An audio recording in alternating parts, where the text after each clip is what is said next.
Life and Yoga by Sri Aurobindo. There are two necessities of nature's working which seem always to intervene in the greater form of human activity. Whether these belong to our ordinary fields of movement or seek those exceptional spheres and fulfillments which appear to us high and divine. Every such form tends towards a harmonized complexity and totality, which again breaks apart into various channels of special effort and tendency, only to unite once more in a larger and more puissant synthesis. Secondly, development into forms is an imperative rule of effective manifestation, yet all truth and practice too strictly formulated becomes old and loses much, if not all, of its virtue. It must be constantly renovated by fresh streams of spirit, revivifying the dead or dying vehicle, or changing it if it is to acquire a new life. To be perpetually reborn is the condition of a material immortality. We are in an age full of the throes and travail, when all forms of thought and activity that have in themselves any strong power of utility or any secret virtue of persistence are being subjected to a supreme test and given their opportunity of rebirth. The world today presents the aspect of a huge cauldron of media in which all things are being cast, shredded into pieces, experimented on, combined and recombined, either to perish and provide a scattered material of new forms, or to emerge rejuvenated and changed for a fresh term of existence. Indian yoga, in its essence, a special action or formulation of certain great powers of nature, itself specialized, divided, and variously formulated, is potentially one of these dynamic elements of the future life of humanity. The child of immemorial ages, preserved by its vitality and truth into our modern times, it is now emerging from the secret schools and ascetic retreats in which it had taken refuge, and is seeking its place in the future sum of living human powers and utilities. But it has first to rediscover itself, bring to the surface the profoundest reason of its being in that general truth and that unceasing aim of nature which it represents,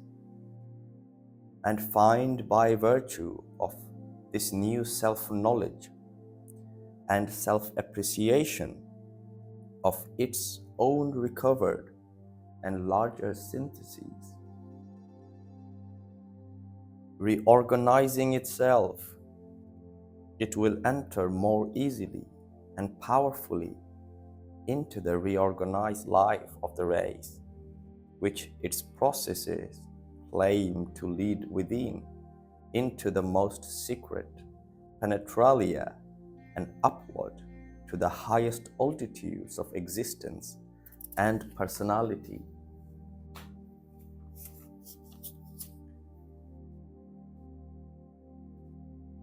In the right view, both of life and of yoga, all life is either consciously or subconsciously a yoga. For we mean by this term a methodized effort towards self-perfection by the expression of the secret potentialities latent in the being and highest condition of victory in that effort, a union of the human individual with the universal and transcendental existence we see partially expressed in man and in the cosmos.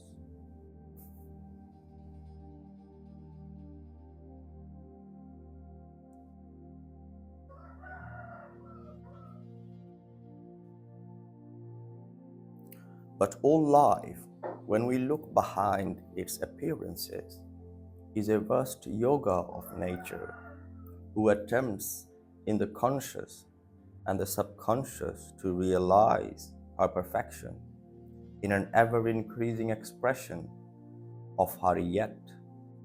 unrealized potentialities, and to unite herself with her own divine reality. In man, her thinker, she for the first time upon this earth devises self-conscious means and willed arrangements of activity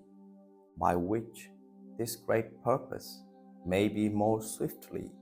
and puissantly attained. Yoga, as Swami Vivekananda has said, may be regarded as a means of compressing one's evolution into a single life, or a few years,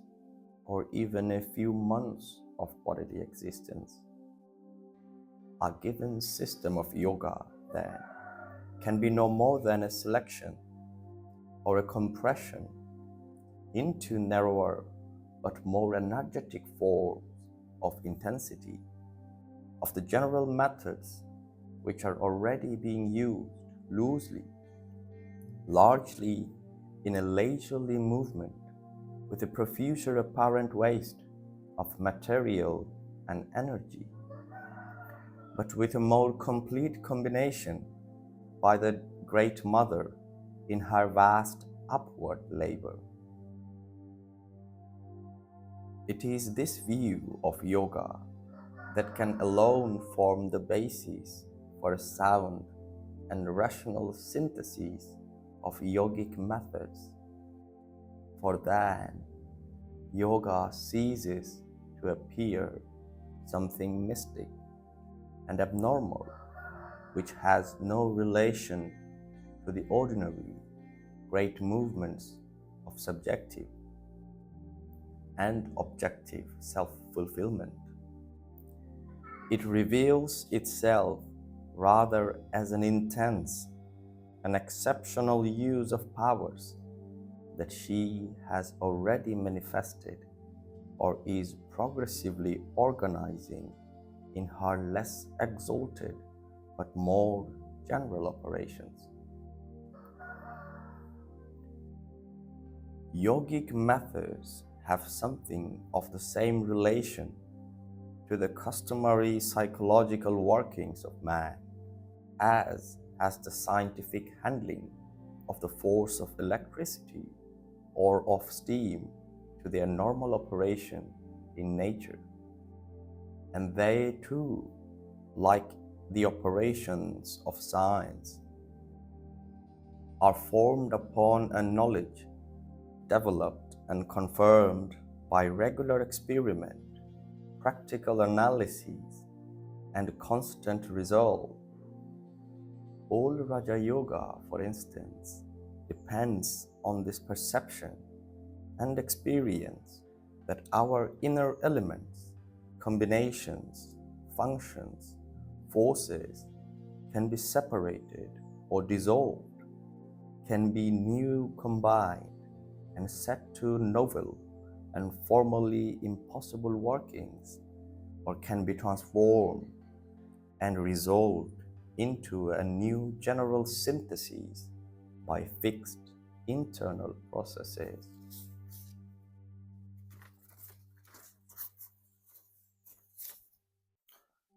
Hatha Yoga similarly depends on this perception and experience that the vital forces and functions to which our life is normally subjected and whose ordinary operations seem set and indispensable can be mastered,